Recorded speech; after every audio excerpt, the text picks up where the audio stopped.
রূপাই রেহান স্বামী স্ত্রী জেনে যায় দাদু। রূপাই গিনিকে ফোন করলে জানতে পারে সোনাই বাথরুমে যেয়ে শুধু হাত মুখে সাবান দিয়ে ধুয়ে যাচ্ছে।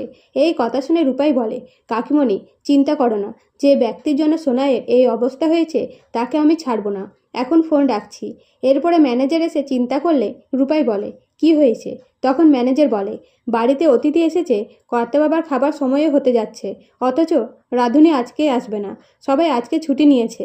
তখন রূপাই নিজে রান্নার দায়িত্ব নেয়। শুধু তাই নয়, মিহিরদের জন্য পকোড়া বানিয়ে নিয়ে এলে দাদু খুশি হয়, আর মীরাকে বলে দেবীকে ডেকে নিয়ে আসতে। তাই রূপাই দেবীর রুমে যায়, কিন্তু সেখানে যেয়ে দেখে দেবী রেহানকে জড়িয়ে ধরে আছে আর বলছে, তুমি আমাকে ছেড়ে কোনোদিন যাবে না।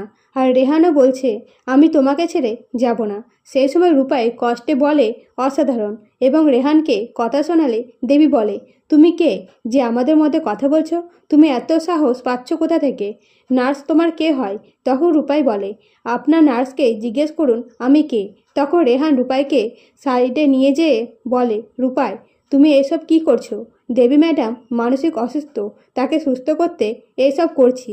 তখন রূপাই বলে, আমি শাখা পলা সিঁদুর ঢেকে কাজ করতে আসছি, আপনি তার মূল্য বুঝতে পারবেন না, আপনাকে তো এসব করতে হয় না। সেই সময় দাদু এসে বলে, তোমরা বিবাহিত? তখন দেবী বলে, হ্যাঁ, ওরা স্বামী স্ত্রী। তখন রূপাই রেহান সবটা জানায় আর নিজেদের পরিচয় দেয়। তখন দাদু বলে, তোমরা অনিমেষের ভাইপো বউ।